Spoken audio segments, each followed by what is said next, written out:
Assalamualaikum warahmatullahi wabarakatuh. Alhamdulillahirabbil alamin wa bihi nasta'inu ala umurid dunya waddin wassalatu wassalamu ala asrofil anbiya'i wal mursalin wa ala alihi wa sahbihi ajma'in. Amma ba'du. Para pemirsa Sangaji TV yang berbahagia, pertama-tama marilah kita semuanya memanjatkan puja dan puji syukur kehadirat Allah Subhanahu wa taala atas rahmat dan nikmat yang diberikan pada kita semua, sehingga pada saat ini kita bisa bersama-sama bersilaturahim dan belajar bersama dalam keadaan sehat walafiat.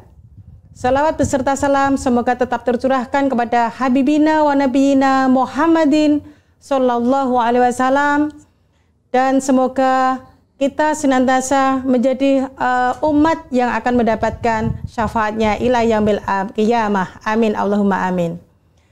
Para pemirsa Sangaji TV yang berbahagia, pada saat ini kita berbahagia sekali karena akan bersama-sama belajar tentang sertifikat halal. Sertifikat halal selama ini yang kita ketahui bahwa sertifikat halal merupakan dokumen resmi yang menyatakan bahwa sebuah produk, baik itu makanan, minuman, obat-obatan, kosmetik maupun barang konsumsi lainnya adalah memenuhi standar kehalalan menurut Islam. Makanan yang kita konsumsi bukan sekedar sumber energi bagi tubuh kita, tetapi juga akan berpengaruh kepada hati, pikiran, dan juga akhlak kita. Dalam Islam kita diajarkan untuk selalu mengkonsumsi makanan yang halalan thayyiban, makanan halal dan baik. Oleh karena itu, memastikan bahwa makanan yang kita konsumsi adalah benar-benar halal adalah sebuah keharusan. Disinilah pentingnya sertifikat halal. Pada kesempatan ini kita akan berbincang bersama, akan belajar bersama dengan narasumber kita yang sangat luar biasa, yaitu Ibu Dr. Hajah Imelda Fajriati MSI. Ya.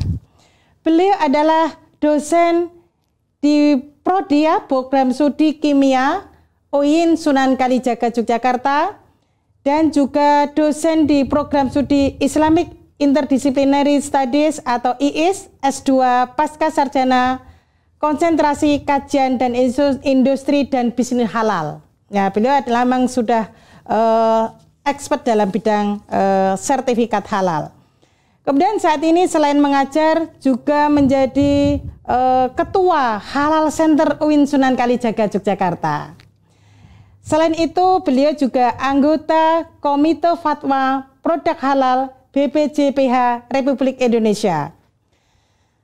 Berikutnya, Bu Dr. Imelda juga sebagai asesor lembaga pemeriksa halal dalam negeri maupun luar negeri.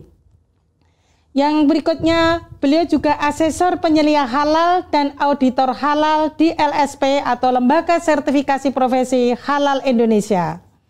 Di samping itu, beliau juga sebagai pengasuh Pondok Pesantren Mahasiswa Al-Asfa Yogyakarta. Luar biasa sekali, pada kesempatan ini kita bisa bertemu dengan beliau secara langsung. Kita akan bersama-sama belajar tentang sertifikat halal. Apakah sertifikat halal itu, kemudian bagaimana cara kita bisa mendapatkan, apa manfaat bagi kita semua atau bahkan kepada para pemilik bisnis dan sebagainya. Maka kita akan bersama-sama mendengarkan beliau. Monggo Ibu Dr. Imelda dipersilahkan. Baik. Bismillahirrahmanirrahim. Assalamualaikum warahmatullahi wabarakatuh. Terima kasih Ibu Dr. Hajah hari ini atas kesempatannya. Para pemirsa Sangaji TV, senang sekali pada kesempatan hari ini saya bisa bersilaturahim secara langsung kepada pemirsa semua. Izinkan dalam kesempatan yang sangat baik dan berkah ini, sebagaimana tadi sudah disampaikan oleh Ibu host, Ibu Dr. hari ini, saya akan menyampaikan tentang sertifikat halal. Bapak Ibu sekalian, para pemirsa yang berbahagia, sertifikat halal saat ini menjadi suatu keharusan, gitu ya, menjadi suatu kewajiban yang harus dimiliki oleh semua pelaku usaha, ya, yang produknya beredar, diperdagangkan, diperjualbelikan di wilayah Indonesia. Nah, gitu ya. sampai di sini ada pengecualian. Nah, ini sebelum saya lanjutkan lebih lanjut, ada pengecualian. Apa yang tidak wajib? Nah, gitu ya. Sebenarnya yang tidak wajib tentu saja adalah produk-produk yang memang sudah jelas mengandung bahan yang diharamkan. Oleh karena itu tidak wajib Bapak Ibu. Ya gitu ya. Seperti apa? Karena kita tahu negara kita bukan negara muslim, sehingga pemerintah juga sudah memberikan pengecualian bagi produk yang dihasilkan dari produk non halal. Itu tidak apa-apa. Tetapi tentu syaratnya apa? Harus memberi tanda bahwa produk tersebut memang mengandung bahan yang non halal. Nah, kembali kepada kewajiban sertifikat halal tadi Bapak Ibu sekalian, bahwa kenapa kemudian saat ini pemerintah mewajibkan sertifikat halal itu melekat pada produk yang beredar, diperdagangkan dan diperjualbelikan di wilayah Indonesia. Hal ini karena sudah ditetapkannya Undang-Undang Jaminan Produk Halal Nomor 33 Tahun 2014. Bapak Ibu, para pemirsa yang berbahagia, undang-undang ini mengamanatkan bahwa produk yang diperdagangkan itulah yang kemudian diwajibkan bersertifikat halal, gitu ya. Nah, kenapa kemudian pemerintah mewajibkan ini? Oke, Bapak Ibu sekalian, mungkin kita ingat dulu sudah ada ya anjuran sertifikat halal. Tentu saja anjuran ini sifatnya voluntary, sifatnya sukarela. Nah,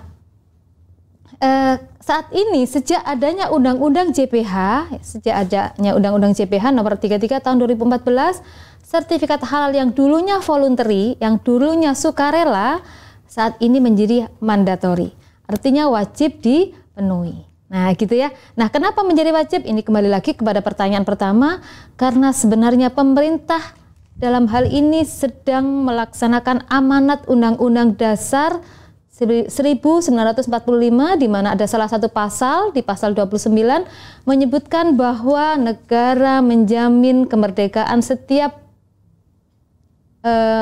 warga masyarakat ya untuk memeluk agamanya sesuai dengan kewajiban, sesuai dengan keyakinannya masing-masing.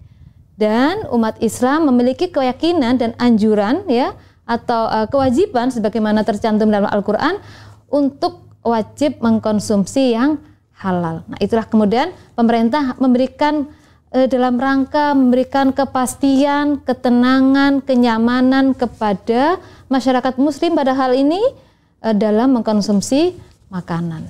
Nah, begitu kurang lebihnya Bapak Ibu sekalian. Kemudian mungkin ada yang bertanya gitu ya, kenapa sih perlu sertifikat halal? Toh yang kami masak, toh yang kami produksi itu tidak menggunakan bahan-bahan yang dilarang gitu ya, tidak menggunakan bahan-bahan yang diharamkan, kurang lebih seperti itu. Baik, Bapak Ibu sekalian, para pemirsa yang budiman, saat ini kemajuan teknologi sudah semakin luar biasa. Produk-produk yang dulunya gitu ya, yang dulunya mungkin tidak bersinggungan, tidak bersentuhan dengan bahan yang diharamkan, yang dilarang, tetapi karena kemajuan teknologi saat ini semuanya itu menjadi sangat mungkin terjadi. Banyak produk-produk yang sebenarnya halal gitu ya, karena lidzatihi, zatnya memang halal, tetapi karena adanya kemajuan teknologi dalam proses produksi, dalam pengolahan bahan, maka sangat mungkin menjadi tidak halal. Nah, itulah yang kemudian disebut dengan area mutasyabihat, yang meragukan. Nah, pemerintah dalam hal ini ingin memastikan yang meragukan tersebut. Nah, kurang lebih seperti itu Bapak Ibu. Baik Bapak Ibu sekalian, mungkin pertanyaan selanjutnya, bagaimana atau manfaat apa yang kemudian bisa didapatkan bagi pelaku usaha yang akan atau yang mendapatkan sertifikat halal ini atau yang sudah memiliki sertifikat halal? Bapak Ibu, para pemirsa, bahwa sertifikat halal itu bermakna luas gitu ya, bermakna banyak. Produk yang sudah bersertifikat halal itu paling tidak satu akan memiliki nilai tambah. Nilai tambah diantaranya apa? Ada ketenangan bagi konsumen, ada nilai kebaikan, ada nilai kebersihan. Kenapa bisa seperti ini? Iya, bahwa yang namanya halal itu tidak melulu, tidak hanya karena bahannya, tidak hanya karena zatnya, tetapi juga harus suci. Gitu ya. Nah, suci itu dekat dengan bersih. Oleh karena itu, yang halal itu pasti suci. Nah, oleh karena itu, banyak produk halal yang akhirnya konsumennya tidak melulu masyarakat muslim, tetapi juga para masyarakat non-muslim. Kenapa? Karena tahu yang namanya produk sudah bersertifikat halal, paling tidak kualitas standarnya itu sudah sesuai dengan kriteria Islam, sudah bersih, sudah suci. Gitu ya. Dan apa prinsipnya dalam sertifikat halal itu? Produknya pasti tertelusur. Jadi sudah traceability, harus bisa ditelusuri bahannya apa, prosesnya bagaimana. Nah, itu manfaat pertama gitu ya. Nah, sekarang manfaat kedua apa Bapak Ibu? Manfaat kedua adalah produk yang sudah bersertifikat halal akan memiliki pangsa pasar yang lebih luas. Kita tahu era global perdagangan saat ini yang sudah melampaui border negara gitu ya. Banyak konsumen luar negeri itu yang menginginkan produk yang beredar di negaranya itu sudah bersertifikat halal. Oleh karena itu, bagi produk yang sudah bersertifikat halal minimal sudah memiliki syarat untuk kemudian bisa didistribusikan, bisa dipasarkan di luar wilayah Indonesia.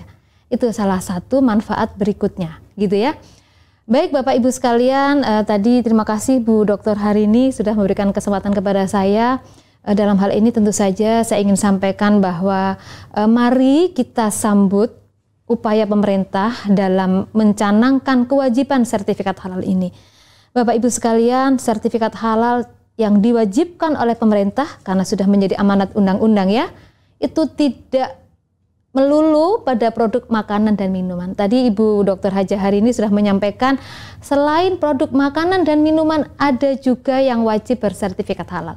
Apa itu? Bisa kita sebut ya. Pertama adalah makanan dan minuman, obat, kosmetik, barang gunaan, bahan kimia, bahan biologi, bahan rekayasa genetika, dan jasa. Nah gitu ya. Nah jasa ini apa? Ini banyak sekali Bapak Ibu. Ada jasa sembelihan, ada jasa distribusi, ada jasa penyimpanan, ada jasa pengolahan. Nah, mungkin dari sini kita tahu banyak sekali PR pemerintah dalam hal ini. Pelaksanaan kewajiban sertifikat halal sudah diatur oleh BPJPH gitu ya, Badan Penyelenggara Jaminan Produk Halal. BPJPH berkewajiban mengawal implementasi kewajiban ini. Oleh karena itu, pemerintah dalam hal ini BPJPH membuat timeline, membuat tahapan-tahapan kewajiban ini kapan harus diberlakukan. Timeline pertama, kewajiban sertifikat halal pertama itu diberlakukan bagi makanan dan minuman. Sejak kapan kewajiban itu diberlakukan? Sebenarnya Bapak Ibu sudah diberlakukan sejak 17 Oktober 2014. Mohon maaf 2024. Nah, ini ada sampai keliru ini Bu Dokter hari ini.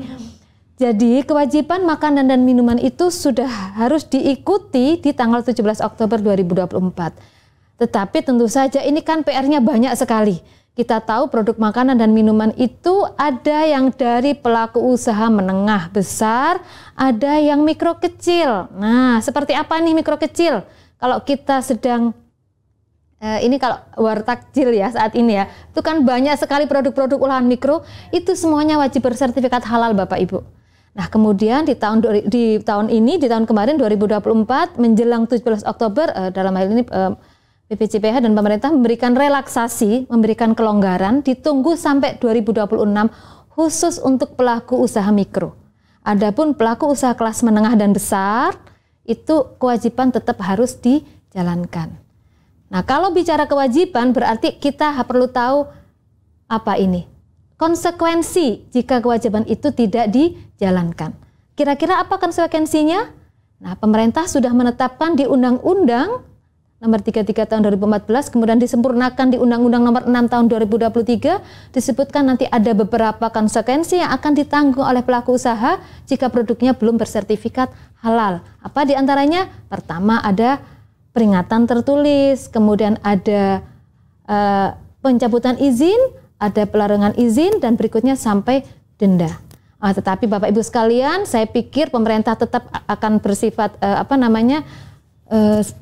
dialogis ya, artinya sangat menerima masukan, dan marilah sisa waktu yang kita miliki ini kita gunakan sebaik-baiknya untuk memproses, mengupayakan sertifikat halal bagi produk kita. Nah, kembali lagi ke 9 produk itu, timeline apa yang kemudian diikuti? Makanan dan minuman untuk pelaku usaha menengah besar di 2024, mikro kecil sampai 2026. Kemudian obat ditunggu sampai 2026, kosmetik, obat sampai 2026 dan 2029 Bapak Ibu. Nanti ada kategori obat golongan kuat ya, itu sampai 2030. Kemudian ada barang bunaan itu sampai 2026 dan seterusnya. Intinya yang wajib makanan dan minuman. Bu Dr. Imelda, luar biasa sekali pada kesempatan ini kita bisa belajar banyak hal terkait dengan apa itu sertifikat halal dan bagaimana negara juga memberikan jaminan tentang produk halal yang tadi sudah disampaikan melalui Undang-Undang Jaminan Produk Halal nomor 33 ya Bu Imelda, nomor 33 tahun 2014 dan disempurnakan pada Undang-Undang tahun 2023 ya. Dan kenapa kita juga butuh sertifikat halal? Ya tadi juga sudah dijelaskan bagaimana makanan yang kita konsumsi, kemudian kosmetik, kemudian obat-obatan dan sebagainya, semuanya harus kita harus sesuai dengan undang-undang bahwa kita sudah terjamin bahwa semuanya adalah halal dan layak dikonsumsi gitu ya Bu Dokter. Oke, terima kasih. Mungkin ada yang mau lewat sebentar, jadi kita akan lanjut pada sesi berikutnya.